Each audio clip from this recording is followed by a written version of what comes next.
आज हम जानने वाले हैं इस संसार की सबसे पहली प्रेम कहानी के बारे में, जिसमें न कोई शर्त थी, न कोई बंधन, बस एक दृढ़ता थी, एक श्रद्धा थी।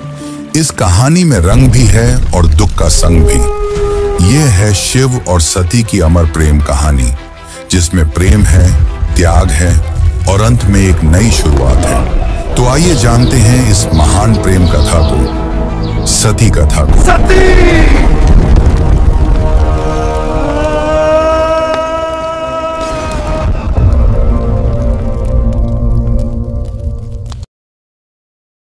सृष्टि के आरंभिक काल की बात है, जब ब्रह्मा ने अपने मानस पुत्रों को रचा। उन्हीं में से एक थे दक्ष प्रजापति, अत्यंत बुद्धिमान परंतु उतने ही अहंकारी। दक्ष को अपनी योग्यता, अपनी शक्ति और अपने सृष्टिकर्ता के कुल से उत्पन्न होने का बड़ा अभिमान था। उसने वर्षों की तपस्या की और देवताओं से वरदान पाए संतान की प्राप्ति के लिए। उसकी यह तपस्या रंग लाई और उसे एक अत्यंत दिव्य कन्या की प्राप्ति हुई, वही जिसे हम आज देवी सती के नाम से जानते हैं। सती का जन्म किसी साधारण कन्या की भांति नहीं हुआ था। उनका स्वरूप स्वयं शक्ति का अंश था। कहते हैं वह स्वयं आदि शक्ति का अवतार थी। दक्ष को अपनी पुत्री पर गर्व था, लेकिन साथ ही उसके मन में एक अभिलाषा थी कि वह अपनी इस कन्या का विवाह किसी महान देवता, किसी वैभवशाली राजकुमार या किसी प्रतिष्ठित गृहस्थ से करेगा। उसे यह कल्पना भी नहीं थी कि उसकी पुत्री का हृदय वहां बन चुका है, जहां वैभव का कोई मोल नहीं, जहां वैराग्य ही आभूषण है, भगवान शिव। देवी सती बचपन से ही विचित्र स्वभाव की थी। अन्य कन्याओं की तरह ना तो उन्हें श्रृंगार में रुचि थी, ना ही राजसी जीवन की भव्यता में। जब जब वह शिव की चर्चा सुनती, जब किसी आर्षि द्वारा शिव की महिमा का वर्णन होता, उनका हृदय गहरे भावों से भर उठता। शिव जो श्मशानवासी हैं, जो मृग चर्म धारण करते हैं, जो भस्म रमाते हैं और सर्पों को आभूषण की तरह पहनते हैं। आम कन्याओं के लिए यह भय का कारण होता, पर सती के लिए यही शिव उनके अंतर्मन में बस चुके थे।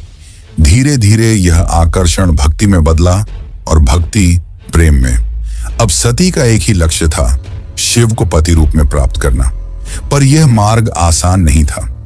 जब दक्ष को सती की इच्छा का आभास हुआ तो वह क्रोधित हो उठा। उसकी आंखों में तो शिव एक जंगल में भटकने वाले योगी मात्र थे। उसने सती को समझाने का प्रयास किया कि वह किसी योग्य, राजसी और सम्माननीय वर को चुने, पर सती अब निर्णय कर चुकी थी। उन्हें किसी धन, वैभव या पद की आवश्यकता नहीं थी। उन्हें चाहिए था वह परम पुरुष जो संन्यास में भी पूर्ण है, जो मौन में भी संपूर्ण है। और इसी लक्ष्य के लिए सती ने आरंभ की कठोर तपस्या। पर्वतों की गुफाओं में प्रचंड वायु और वर्षा के बीच सती ने भोजन तक त्याग दिया। उन्होंने पृथ्वी पर बैठकर खुले आकाश में बिना निद्रा के केवल शिव के ध्यान में लीन रहकर दिन, सप्ताह और महीनों का तप किया।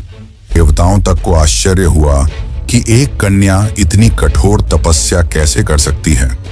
और जब उनकी तपस्या की अग्नि ने त्रिलोक को प्रभावित करना शुरू किया, तब अंततः भगवान शिव ने उनकी भक्ति को स्वीकार करने का निर्णय लिया। पर यह तो आगे की कथा है। अभी तो एक पिता के अहंकार और एक पुत्री के समर्पण की टकराहट शुरू हुई है। जहां एक और दक्ष चाहता है कि सती उसके राजनैतिक सपनों की सीढ़ी बने, वहीं दूसरी ओर सती हर सांस के साथ शिव का नाम जपती है। यही संघर्ष इस प्रेम कथा की पहली चिंगारी है, एक ऐसी चिंगारी जो आगे चलकर एक भीषण अग्निकांड बन जाएगी। सती अपनी तपस्या में लीन थी। उनका एकमात्र उद्देश्य था शिव की प्राप्ति। अनंतः उनकी भक्ति से प्रसन्न होकर शिव प्रकट हुए।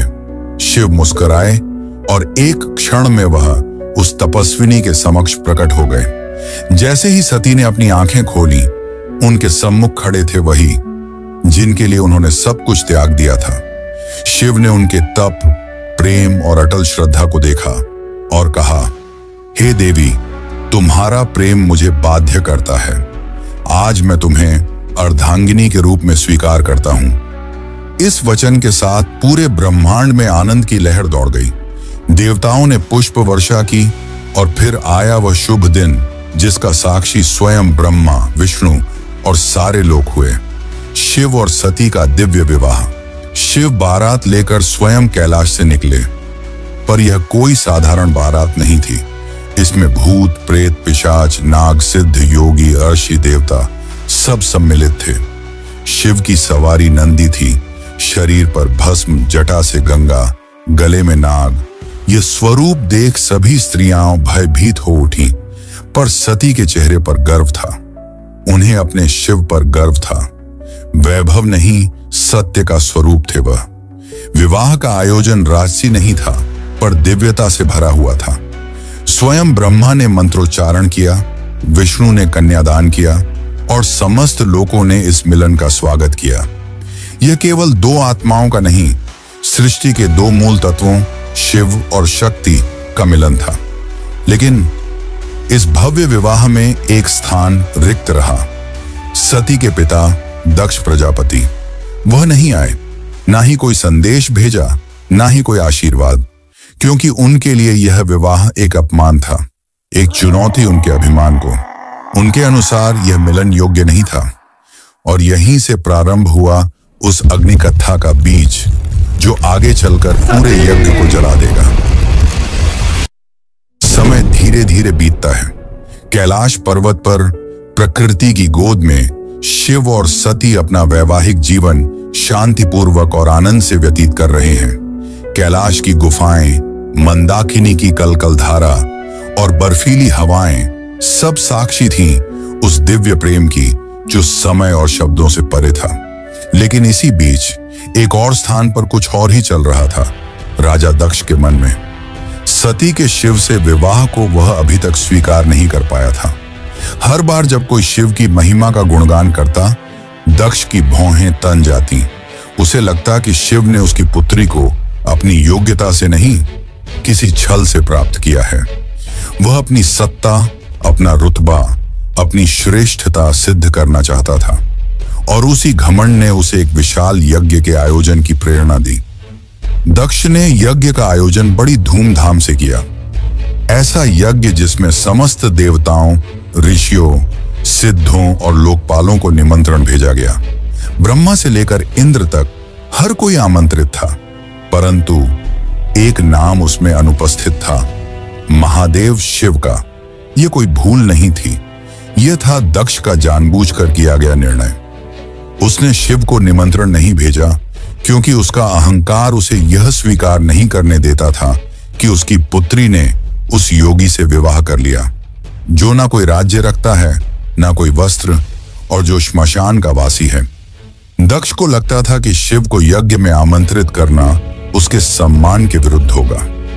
जब यज्ञ की तैयारियां चल रही थीं, उसी समय सती ने इस आयोजन की बात सुनी। किसी ने उनसे कहा, माता, आपके पिता दक्ष ने एक महान यज्ञ का आयोजन किया है जिसमें सारे देव, ऋषि और ज्ञानी आमंत्रित हैं। वह तो आज पूरे ब्रह्मांड का ध्यान खींच रहा है।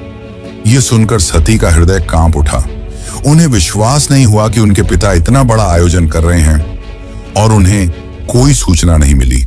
कुछ समय तक वे चुप रहीं, शायद आशा में कि कोई दूत आएगा, कोई संदेश मिलेगा। लेकिन जब स्पष्ट हो गया कि शिव और उन्हें जानबूझकर न बुलाया गया है, तब उनके भीतर कुछ टूट सा गया। एक ओर पुत्री का धर्म उन्हें पिता के यज्ञ में खींच रहा था, तो दूसरी ओर पत्नी का धर्म उन्हें शिव की मर्यादा का ध्यान रखने को कह रहा था। अंततः सती ने शिव से निवेदन किया, स्वामी, मैं उस यज्ञ में जाना चाहती हूं। शायद यह कोई भूल हो और मेरा जाना उस विघटन को रोक सके। शिव ने सती की ओर गहरी दृष्टि से देखा। वह जानते थे कि यह आमंत्रण विहीन आयोजन एक साधारण यज्ञ नहीं है। उन्होंने शांत स्वर में सती से कहा, हे प्रिय, जहां सम्मान न हो वहां स्वाभिमान को ले जाना व्यर्थ है और मैं नहीं चाहता कि तुम उस यज्ञ में जाओ जो केवल क्रोध और घमंड से जल रही है। परंतु सती व्याकुल थी। उनके भीतर एक द्वंद्व चल रहा था, पिता और पति के बीच। उन्होंने पुनः प्रार्थना की, प्रभु, मैं केवल एक पुत्री के रूप में वहां जाना चाहती हूं। मैं पिता से बात करूंगी, शायद वह बदल जाए, शायद उनके मन का विष उतर जाए। शिव ने इस बार उन्होंने अनुमति दे दी। सती ने कैलाश से विदा ली, अकेले, बिना किसी दूत या सम्मान के। वह एक बेटी थी जो अपने पिता से स्नेह की अपेक्षा लेकर जा रही थी, लेकिन उन्हें ध्यात नहीं था कि उस यज्ञ में उनका स्वागत नहीं, अपमान प्रतीक्षा कर रहा है। सती जब यज्ञ स्थल पर पहुंची तो उनके मन में उम्मीद थी कि पिता के नेत्रों में बेटी को देखकर कोमलता जगेगी, उनके मुख से स्वागत के शब्द निकलेंगे। लेकिन जब उन्होंने यज्ञ स्थल में प्रवेश किया तो सन्नाटा पसर गया। कोई स्वागत नहीं हुआ, कोई आसन नहीं दिया गया, जैसे वो वहां उपस्थित ही न हो। वहां बैठे देवताओं की आंखों में असहायता थी। सती ने पिता की ओर देखा, धीमे स्वर में कहा, पिताश्री, क्या आप नहीं चाहेंगे कि आपकी पुत्री भी इस पावन यज्ञ में सम्मिलित हो? दक्ष ने ठंडी हंसी के साथ उत्तर दिया, पुत्री, जिस दिन तूने उस नग्न भस्म रमाए श्मशान में विचरने वाले औघड़ को अपना पति चुना, उसी दिन तू मेरी पुत्री नहीं रही। दक्ष का स्वर ऊंचा हो रहा था और उसके शब्द जैसे शिव के लिए विष से भरे बाण हो। यह सुनकर सती की आत्मा कांप उठी थी। यह केवल अपमान नहीं था, यह शिव के उस स्वरूप का तिरस्कार था जो समस्त सृष्टि का आधार है। वे उठी, सभा की ओर देखा और बोली, तुम सब यहां धर्म की बात करने आए हो, यज्ञ की बात करते हो, पर जिस शिव के बिना कोई यज्ञ संपन्न ही नहीं हो सकता, उसी शिव का तुम अपमान करते हो। फिर उन्होंने आगे कहा, जिसे तुम औघड़ कहते हो वही काल का भी काल है, जिसे तुम श्मशानवासी कहकर हंसते हो वही मृत्यु से परे है, और जिसे तुम भस्मधारी कहते हो वही भस्म से मोह को जलाता है। उनकी आंखों में आंसू थे, लेकिन स्वर तेज था, ऐसा तेज कि स्वयं देवता भी सिर झुका लें। सभा स्तब्ध थी, कोई उत्तर नहीं दे सका, लेकिन सती का हृदय अब टूट चुका था। उन्होंने कहा, जिस शरीर ने आज मेरे प्रभु का अपमान सुना है, वह शरीर अब इस संसार के योग्य नहीं। और वे सीधे यज्ञ कुंड की ओर बढ़ी। वहां उपस्थित देवता उन्हें रोकना चाहते थे, पर सती अब कोई नारी नहीं थी, वह साक्षात अग्नि बन चुकी थी। उन्होंने अपने नेत्र बंद किए, शिव का स्मरण किया और अग्नि में कूद गईं। उनके चेहरे पर भय नहीं था, बल्कि एक शांति थी, एक समर्पण था जो पूरे यज्ञ मंडप को झकझोर गई। अब इस यज्ञ की अग्नि से वो तूफान उठने वाला था जो पूरे को तबाह कर सकता था। तो चलिए अब जानते हैं आगे की कथा। लेकिन उससे पहले अगर आपको वीडियो अच्छी लग रही है तो वीडियो को लाइक जरूर करें और कमेंट में लिखें, हर हर महादेव। कैलाश पर शांति थी, पर वह शांति तूफान से पहले की थी। जब भगवान शिव को यह ज्ञात हुआ कि उनकी अर्धांगिनी अग्नि में समर्पित हो गई, तो उनके हृदय में तूफान उमड़ पड़ा। आंखों में वेदना, मन में शून्यता और आत्मा में आग। ये वो शिव थे जिनका क्रोध ही प्रलय कहलाता है। शिव अपनी समाधि से उठे, उनकी जटाएं लहराईं, नेत्र रक्तिम हो उठे और सारा ब्रह्मांड कांप उठा। फिर अपने दोनों हाथों से अपनी जटाएं पकड़ी और उन्हें पृथ्वी पर पटक दिया। उसी क्षण पृथ्वी फटी और उस क्रोध की ज्वाला से प्रकट हुआ एक रूप, भयंकर, तेजस्वी और अजेय, वीरभद्र। वीरभद्र कोई सामान्य योद्धा नहीं था, वह शिव के विकराल रूप का अंश था। उसका शरीर अग्नि सा दीप्यमान था, आंखों में प्रतिशोध की ज्वाला, हाथ में तलवार।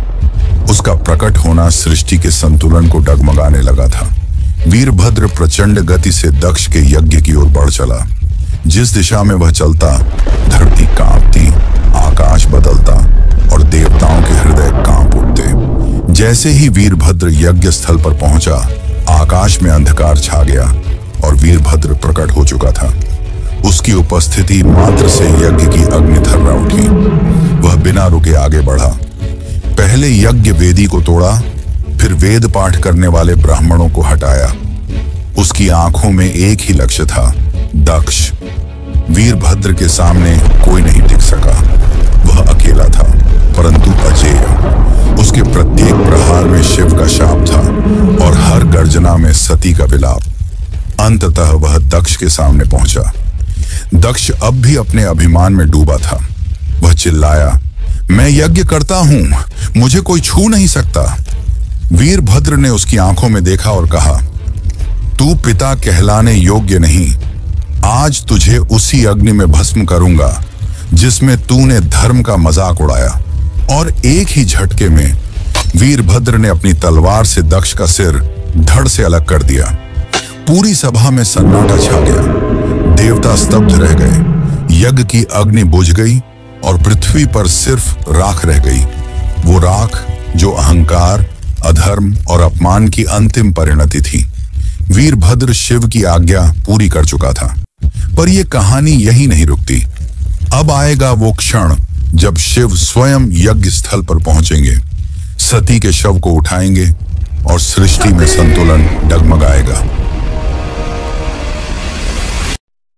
जब महादेव यज्ञ स्थल पर पहुंचे, उन्होंने सती के जले हुए शरीर को देखा। वह दृश्य ऐसा था जिसने स्वयं काल को रुला दिया। शिव ने धीरे से कंपाते हाथों से अपनी सती को बाहों में उठा लिया। उनकी आंखों से आंसू थे और फिर वह चल पड़े। शिव सती के शव को अपनी गोद में लिए पूरे ब्रह्मांड में भटकने लगे। उस विरह में जो पूरे ब्रह्मांड को भयभीत कर रहा था, ब्रह्मांड असंतुलित होने लगा। देवता भयभीत हो उठे। यदि शिव यूं ही विलाप करते रहे तो सृष्टि का संतुलन टूट जाएगा, प्रलय आ जाएगा। तब सभी देवता भगवान विष्णु के पास पहुंचे और उनसे सृष्टि को बचाने की प्रार्थना की। तब विष्णु ने अपना सुदर्शन चक्र चलाया। जैसे ही सुदर्शन चक्र चला, उसने सती के शरीर को टुकड़ों में विभाजित कर दिया। शिव कुछ क्षणों के लिए रुके पर प्रतिरोध नहीं किया। यह सृष्टि के लिए आवश्यक था।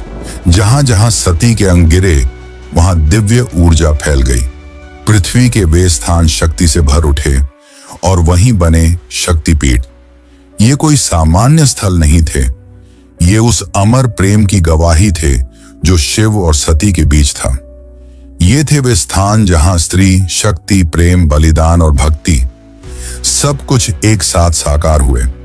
कुछ स्थानों पर सती की आंखें गिरीं, कहीं उनका हृदय, कहीं उनके केश, तो कहीं उनके चरण, और हर स्थान एक केंद्र बन गया, मां शक्ति का, जो हर रूप में पूजनीय हुई। कभी दुर्गा, कभी भैरवी, कभी भवानी।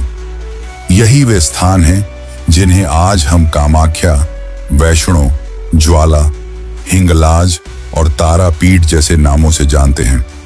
इस प्रकार सती के वियोग से जन्मे ये शक्तिपीठ न केवल देवी के अंग हैं, ये उस प्रेम की शाश्वत उपस्थिति है जो आत्मा से आत्मा तक जुड़ता है। शिव अंततः हिमालय लौटे, पर अब वह ध्यान मग्न हो गए। वर्षों तक एक चट्टान की भांति बैठ गए, समाधि में डूबे। ना शब्द, ना गति, ना भावना, बस मौन और सती की स्मृति। काल की धारा आगे बढ़ती है, युग बदल जाते हैं, पर कुछ कहानियां समय की सीमाओं से परे होती हैं, और सती की कथा उन्हीं में से एक है। वह प्रेम जो अग्नि में तपकर शुद्ध हुआ था, वह विरह जो तांडव बन गया था। उस अधूरी यात्रा को अब पूर्ण होना था। पर यह कहानी यहां समाप्त नहीं होती। प्रेम का सफर यहीं पर रुकने वाला नहीं था। जहां अग्नि ने प्रेम का रंग दिखाया था, वहीं से एक नई दास्तान का पैगाम आने वाला था। सती के बलिदान से जो प्रेम जला था, वही आग पार्वती के रूप में फिर फलने वाला था। यह अंत नहीं, यह शुरुआत है। शुरुआत है एक अमर, अनसुनी और अनोखी प्रेम कहानी की। यह शुरुआत है शिव और पार्वती की। यह शुरुआत है एक नए युग की।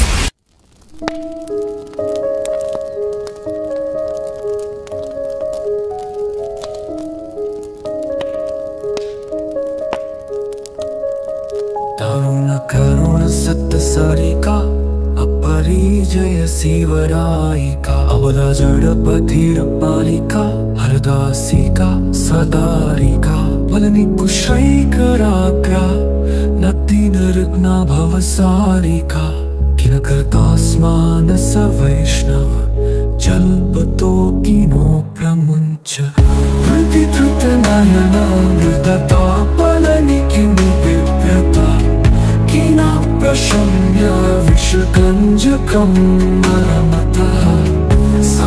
सेनादिशति वेदसमर्यां धरे दूरनुभवा भवनिर्वणसुता विनिगीयमाण सर्गा सर्वयस्तोमिनीमता किञ्चयोदास्यमभ्या खिन्ना हार्दकुक्तिजातयानं हन्ति त्रच्छ्रुतिबद्धप्रजल्पं क्रुद्धा धरे दुरनुभवा भवनिर्वणसुता हृदि धृतनयनमृदता प्रबलनिधिं बिभ्रतः किल प्रशम्य विषकञ्जकं धर्मतः सदा सेनादिशति वेदसमर्यां धरे दुरनुभवा